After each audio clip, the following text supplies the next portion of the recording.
Good morning, boys and girls. Happy Tuesday. How are you this morning? I hope you're having a great morning already. This is our last Tuesday together. Can you believe it? School has gone by so fast. It's hard to believe. We've had all these weeks at home and all of these weeks where you've gotten to come to my house and see me at my house, and I've gotten to go to your house. So thank you for letting me come over.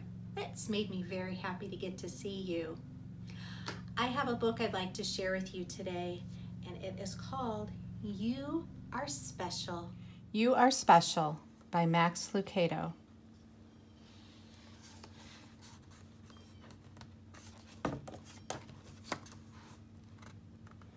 The Wemmicks were small wooden people. All of the wooden people were carved by a woodworker named Eli. His workshop sat on a hill overlooking their village. Each Wemmick was different. Some had big noses, others had large eyes, some were tall and others were short. Some wore hats, others wore coats. But all were made by the same carver and all lived in the village. And all day, every day, the Wemmicks did the same thing. They gave each other stickers. Each Wemmick had a box of golden star stickers and a box of gray dot stickers. Up and down the streets all over the city, people spent their day sticking stars or dots on one another. The pretty ones, those with smooth wood and fine paint, always got stars. But if the wood was rough or the paint chipped, the Wemmicks gave dots. The talented ones got stars too. Some could lift big sticks high above their heads or jump over tall boxes. Still others knew big words or could sing pretty songs. Everyone gave them stars. Some Wemmicks had stars all over them. Every time they got a star, it made them feel so good. It made them want to do something else to get another star. Others, though, could do little. They got dots. Punchinello was one of these. He tried to jump high like the others, but he always fell. And when he fell, the others would gather around and give him dots. Sometimes when he fell, his wood got scratched, so the people would give him more dots. Then, when he would try to explain why he fell, he would say something silly, and the Wemmicks would give him more dots. After a while, he had so many dots that he didn't want to go outside. He was afraid he would do something dumb, such as forget his hat or step in the water, and then people would give him another dot. In fact, he had so many gray dots that some people would come up and give him one for no reason at all. He deserves lots of dots, the wooden people would agree with one another. He's not a good wooden person. After a while, Punchinello believed them. I'm not a good Wemmick, he would say. A few times he went outside, he hung around other Wemmicks who had a lot of dots. He felt better around them. One day, he met a Wemmick who was unlike any he'd ever met. She had no dots or stars. She was just wooden. Her name was Lucia. It wasn't that people didn't try to give her stickers. It's just that the stickers didn't stick. Some of the Wemmicks admired Lucia for having no dots, so they would run up and give her a star, but it would fall off. Others would look down on her for having no stars, so they would try to give her a dot, but it wouldn't stay either. That's the way I want to be, thought Punchinello. I don't want anyone's marks. So he asked the stickerless Wemmick how she did it. It's easy, Lucia replied. Every day I go see Eli. Eli? Yes, Eli, the woodcarver. I sit in the workshop with him. Why? Why don't you find out for yourself? Go up the hill, he's there. And with that, the Wemmick who had no stickers turned and skipped away. But will he want to see me? Punchinello cried out. Lucia didn't hear. So Punchinello went home. He sat near a window and watched the wooden people as they scurried around giving each other stars and dots. It's not right, he muttered to himself, and he decided to go see Eli.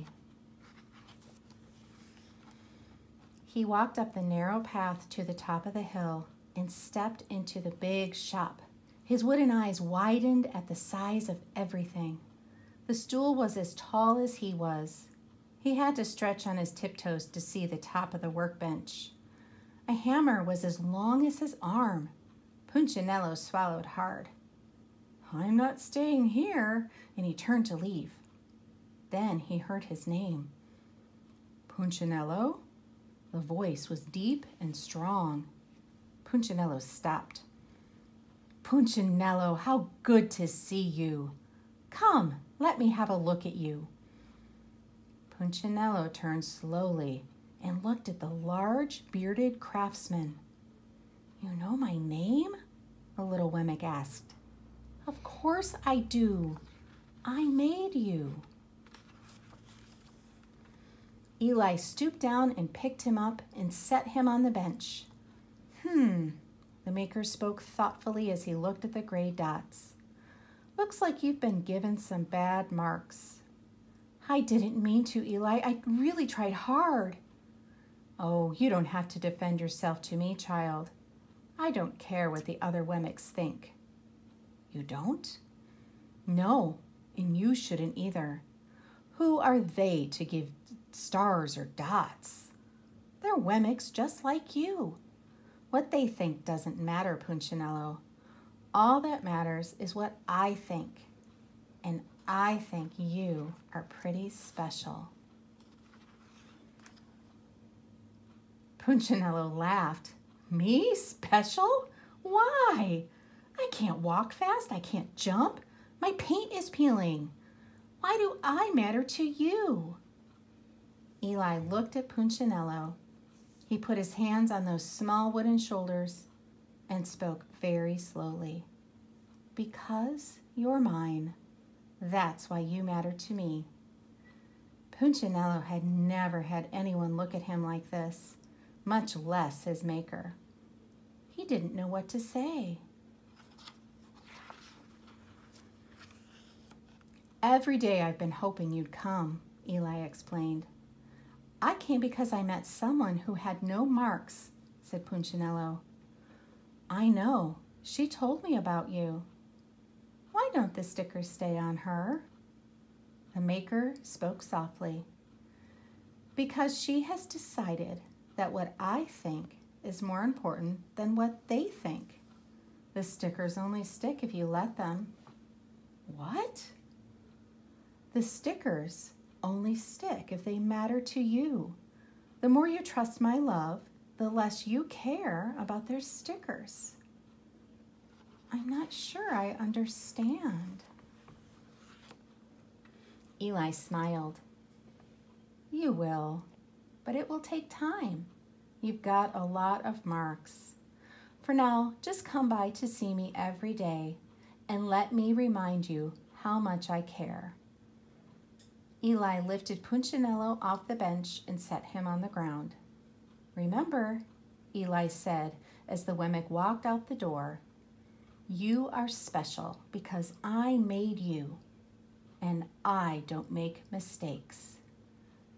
Punchinello didn't stop, but in his heart he thought, I think he really means it.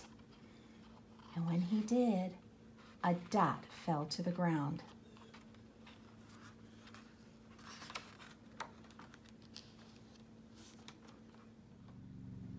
Boys and girls, you are special. You were created by God, and each one of you is a unique and special gift. You are God's little lamb, and we are all so thankful, all of the teachers at Trinity, that we got to spend this year with you. Even though it got cut a little bit short, we're so thankful that we got to be with you. And we're thankful that your parents brought you to our school. We're so happy that you are at home and you're with your parents right now, and you're safe and you're healthy, and we can't wait until you get to come back to school to see us again in the fall. Now, some of our friends, you might be going to a different school next year, and you know what? We're gonna still pray for you. Yes, we will. We're gonna pray for all our friends, because that's what we do at Trinity. All the teachers pray for all the students every day. Just like God prays for you, we pray for you too, because we all love you so very much. Oh, boys and girls, I hope I get to see you again really soon. But until then, I just want you to know that I love you very, very much. And don't forget, you are special, and God made you, and there's no one else like you. I love you, boys and girls. Bye-bye.